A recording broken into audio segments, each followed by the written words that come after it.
Walking in the nursery and you see, wow, this is such a small plant and it's blooming. Oh, I got the best deal. This is ice cream mango. Unfortunately, they always mostly will bloom as a single very small stick. And by the way, this is second year for this tree. It didn't grow that much. So this is a trap. Never buy. And this is only 1 feet tall tree. It did branch out after I removed twice flowers last year.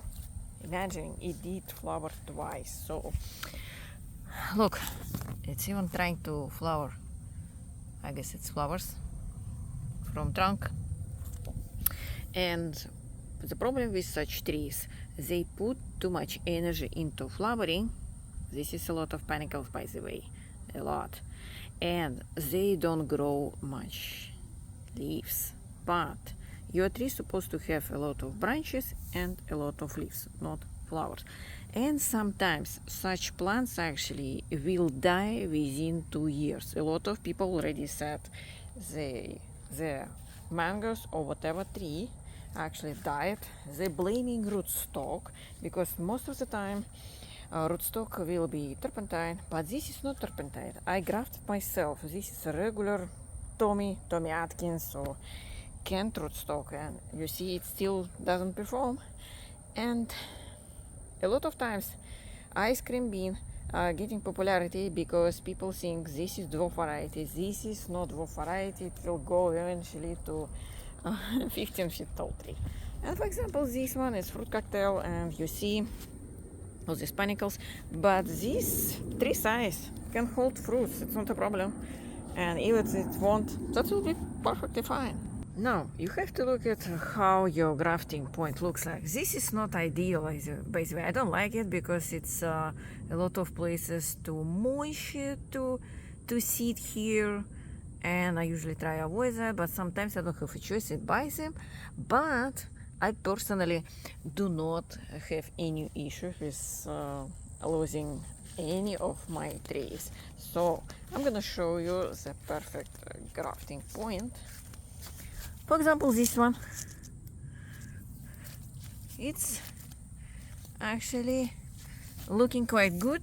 It's straight, it doesn't have any moisture to collect, nothing, no any dead tissues. By the way, some trees will heal grafting point that way, so you won't be able to see even where it was grafted. I have such trees. It's very interesting. For example, I was looking around to show you which one will be the best one. This is grafted starfruit tree. I grafted myself, and you see it's healed so perfectly. You won't be able to find, I believe, in several years, I won't be able to see that grafting point at all. Here is the grafted mulberry. I grafted myself, and you will try to find out where is the grafting point. I'm not sure, maybe here, but I think this one, but look, it's almost like invisible. I know this one only because I really remember I did very low on this one. This is probably was bad grafting, so in order, yes, I understand, like nursery, they trying to preserve their rootstock. If they fail, they can regraft it again, but it's not really beneficial for us, for customers. And you see, they initially will graft one bud here, and they still have rootstock growing. Once that take off, they cut that one. But I personally do not like that structure, but sometimes we don't have a choice. I ordered this tree online. Probably I would not buy that one if I will see in person. That tree has the same thing, and unfortunately, you see, it's kind of fungi growing here. For myself, I don't use bud grafting because I don't want to have such a structure on my trunk.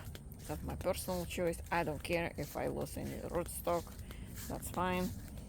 And I use only cleft grafting, which actually creates one single trunk without any kind of that wavy Let me show it to you. Here you see, this is mango and it's not really straight like that. Not ideal. Here is like straight trunk. I like it.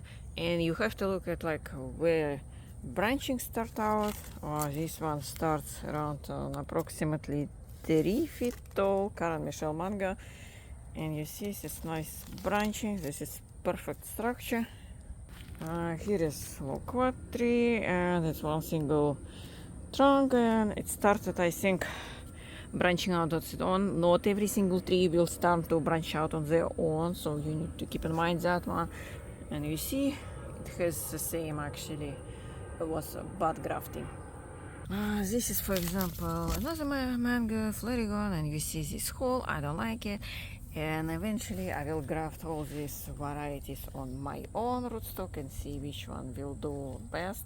And I usually prefer to have my own backup plant because, for example, my avocado tree, original avocado tree, actually sign itself actually got dead, this one, and you see rootstock is alive, so I'm gonna regraft on this something else. And lucky me, I had backup plant. The main reason why I don't like all this kind of dead tissue around the grafting point, because I'm in Florida, we have very humid climate, and all this humidity actually is just can filled with fungi, and eventually your tree will struggle. Your tree needs to protect himself from all this fungi. It's extra work for your tree. When you look at in a pot, you need to see where is the soil level. If soil level is very low, look at like on my finger, probably that tree was stayed in a pot way too long and it's root bound. If you can check if it's root bound, that will be beneficial, but if you can't check, just see where is the soil level, because most nursery will not probably go and fill out all that with new soil, probably not. This one was fine actually. Some dirt actually fall off from this pot. This one it's not really long enough, but I need to check because I recently bought a loquat tree. Here is Mahochin oak, and I would say it's well balanced. It's okay, will be fine. Again, it's flowering, but this size I'm expecting to produce some fruit this year. A lot of people probably will be disagree with me about bud grafting with cleft grafting, but that's my personal choice. And of course nursery will do bud grafting because it saves a lot of grafting material for them. From one sign, which is 8 each long, you can get like 5 or maybe 8 buds, depends on the tree actually. Some of the mulberry will be only 4 points. For example, I got some rare variety of mulberry, and one sign which is 8-10 each long had only 4 buds. And if I want to preserve, I will do like bud grafting, but most likely I don't practice that. Thanks for watching.